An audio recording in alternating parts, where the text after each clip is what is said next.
Big boss follow అవుతున్నారా? Follow అవుతున్నాను. ఎట్లా అనిపిస్తుంది ఈ సీజన్ లో? పర్లేదు, చాలా బాగుంది. సీజన్ 7 కంటే కొంచెం పర్లేదు, కొంచెం ఎంటర్టైన్మెంటే కొంచెం తక్కువైంది అన్ని సీజన్ల కంటే ఈ సీజన్లో. ఓకే, కంటెస్టెంట్స్ ఎట్లా ఉన్నారు? పర్లేదు, బాగున్నారు. ఒక 3 మెంబర్స్ అయితే మంచిగా ఆడుతున్నారు, మిగతా అంతా కొంచెం వేస్ట్ అవుతుంది అనిపిస్తుంది హౌస్లో. ఈ వీక్ ఎక్స్ గేమ్ ఆడిపించారు కదా, కోడిగుడ్ల గేమ్. అది ఎట్లా ఉంది? ఎట్లా ఆడుతున్నారు? లేదు, అగ్రెషన్ ఎక్కువ. అసలు టాస్క్ గేమ్ లెక్క ఆడట్లేదు. అక్కడ కూడా బిహేవియర్ మంచిగా చూపించడం లేదు. టాస్క్ అగ్రెషన్ ఎవరు ఎక్కువ? పృథ్వీ ఒకటేనా? అమ్మాయిలో ఎవరు లేరా? అమ్మాయిలో యశస్వి చూసుకున్న అగ్రెషన్ లిమిట్లో ఉంటుందండి. మరి ఎక్కువ అగ్రెషన్ చూపిస్తే అది కూడా చెడుకే కారణం కదా. లేదా అంత అగ్రెషన్ చూస్తే ఇక పృథ్వీ మెయిన్. ఓకే, ఈ వీక్ పృథ్వీ వెళ్ళిపోవాలని అనుకుంటున్నారా? అనుకుంటున్నాను. ఓకే, ఎందుకు మీకు పృథ్వీ గేమ్ నచ్చలేదా? లేదు, ఎంటర్టైన్మెంట్ లేదు. ఏదైనా డైలాగ్ ఏమైనా మాట్లాడడం కానీ అసలు ఎలాంటి లేదు కదా, మంచిగా ఎంటర్టైన్ చేయట్లేదు, వేస్ట్ అనిపిస్తుంది. సోనియా పృథ్వీ లవ్ ట్రాక్ ఎలా ఉంది? నిఖిల్ కూడా ఉన్నాడు కదా మిడిల్లో. ఇప్పుడు నిఖిల్ కొంచెం పర్లేదు దూరం అయ్యాడు కదా. ఏమో ఆడుస్తుంది అక్క. Sonia waste game. సోనియాకి వస్తుంది అసలు గేమ్ ఆడడం, పాయింట్స్ మాట్లాడడం? అసలు గేమే లేదు, అసలు పాయింట్సే లేదు. ఎవరినెవరినో పాయింట్ అవుట్ చేయడమే తెలుసు ఆమెకి. క్యారెక్టర్ లేదు, యూజ్లెస్. మీ ఫ్యామిలీ ఇట్లా పెంచారా నిన్ను అని విష్ణుప్రియకి చెప్పడం ఎంత రాంగ్ పోర్ట్రేట్ అవుతుంది ఇక బయట. అది చూసుకుంటే ఆమె చాలా రాంగ్ గేమ్. ఆమె నామినేషన్లో వచ్చిందో లేదో ఈ వీక్, నెక్స్ట్ వీక్ వచ్చినా కూడా వచ్చిందనుకుంటా.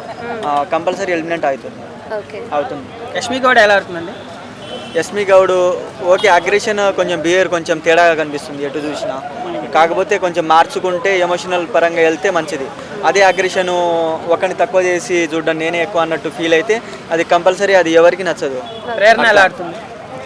ప్రేరణ కూడా కొంచెం పర్లేదు ఆమె కూడా, కాకపోతే బిహేవియర్ పరంగా అంత మంచిగా లేదు కానీ లేదు, అంత గేమ్ ఏం కనబడట్లేదు. మణికంఠ ఎలా ఆడుతున్నాడు? సింపతి గేమ్ ఆడుతున్నాడు, బట్ అది ఎక్కువ రోజులు ఉండదు. ఏదో పోయినసారి సీజన్లో పల్లవి ప్రశాంత్ సింపతితో వచ్చినట్టు ఏదో రైతులకు ఏదో చేస్తాడని గెలిపించాం, కానీ ఈసారి మణికంఠకి నాకు ఫ్యామిలీ ఉన్నారు, నాకు బరువు బాధ్యతలు వద్దు అని మళ్ళీ ఎవరిని సోనియాని నాకు హగ్గిస్తారా అని అడగటం ఇదంతా వేస్ట్. లేదు, కొన్ని రోజులే, 2 వీక్స్ అంతే. విష్ణుప్రియ ఓకే, గ్రేట్ఫుల్, మంచిగానే గేమ్ ఆడుతుంది, మంచిగానే ఉంటుంది. ఒకవేళ ఈ వారం ఎలిమినేషన్ అయితే ఎవరవుతారు అనుకుంటున్నారు? పృథ్వీ అనుకుంటున్నాను నేనైతే. పృథ్వీ ఉన్నాడు. ఆదిత్య హోమ్ ఏమైనా గేమ్ ఇంప్రూవ్ అయిందా? గేమ్ ఇంప్రూవ్ కాలే అంటే మనము ఒక జాబ్ చేస్తే అడ్జస్ట్మెంట్ అని అంటాం కదా, అట్లా అడ్జస్ట్ అవుతున్నాడు హౌస్లో.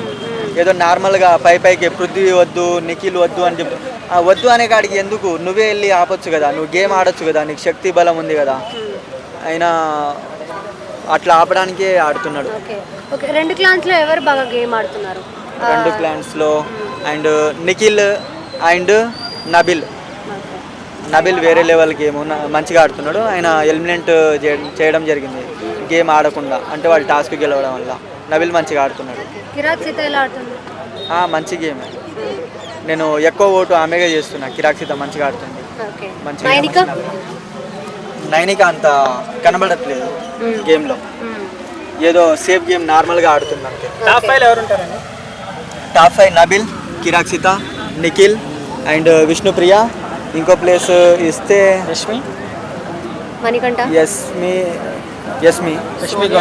యస్మి గౌడ అంత చెప్పలేము. ఆమె ఒక్కొక్కసారి లేదు రాదు. అలా విగ్గు తీసేసి పెట్టడం హైలైట్ ఉంది కదా. లేదు, అది కూడా సింపతి గేమ్ లెక్కనే అనిపిస్తుంది. అంటే రాంగ్ వర్డ్స్ యూజ్ చేస్తున్నాడు. ఈ సీజన్ కంటే ఈ సీజన్ బాగా హగ్గులు, కిస్సులు ఎక్కువైపోయాయి. గేమ్ తక్కువ ఉంది, హగ్గులు, కిస్సెస్ ఎక్కువైపోయాయి అంటున్నారు. దాని మీద మీ ఒపీనియన్ ఏంటి? మీకు అలా అనిపిస్తుందా? అది నిజమే, అందరూ హగ్ అడుగుతున్నారు. గొడవ పడి హగ్, అది చాలా బ్యాడ్. అది అట్లా ఉండద్దు. ఏదో గొడవ పడి హగ్ అడిగితే అక్కడే మళ్ళీ కాంప్రమైజ్ అవ్వడం. ఇప్పుడు బయట జనాలకు కావాల్సింది ఎంటర్టైన్మెంట్. అంటే వాళ్ళు గొడవ పడితేనే మనకి చూడాలనిపిస్తుంది కదా, అదే మంచిగా అనిపిస్తుంది. కానీ అది మంచిగా ఉండదు అట్లా హగ్, మొత్తం వేస్ట్. నిన్న జరిగిన గేమ్ లో అమ్మాయిలు వర్సెస్ అబ్బాయిలు అంటే ఏం చెప్తారు? అమ్మాయి వర్సెస్ అబ్బాయిలు, యశస్వి అండ్ ప్రేరణ 2 మెంబర్స్ మంచిగా ఆడారు. వీళ్ళలో అబ్బాయి ఉన్నా కూడా అబ్బాయి అంత ఆడట్లేదు. వాళ్ళ చీఫ్ అబ్బాయి ఉన్నా కానీ అబ్బాయి కూడా మంచిగా ఆడట్లేదు. ఏదో ఎందుకు తగ్గిపోయాడు ఈ టాస్క్ వచ్చాక? ఏమో తెలియదు. అసలు ఆయన గేమే లేదు, ఆయన సేఫ్ గేమర్గా ఆడుతున్నాడు అంతే. వేరే వాళ్ళ గురించి చెప్పడం, వేరే వాళ్ళ గురించి మాట్లాడడం, అంతేగాని ఆయన అంతటా ఓన్గా ఏం మాట్లాడట్లేదు పెద్దగా. ఓన్ డైలాగ్స్ కూడా ఏం లేవు. ఏదైనా అంటే మళ్ళీ బిగ్ బాస్కి ఎదురు చెప్పడం అలాంటివి చేస్తుండు. ఆమె ఏమో ఇక డైలాగ్ అని అనుకోవచ్చు, కానీ అది బయట మామూలుగానే కనబడుతుంది. Thank you. Okay thank you. Thank you.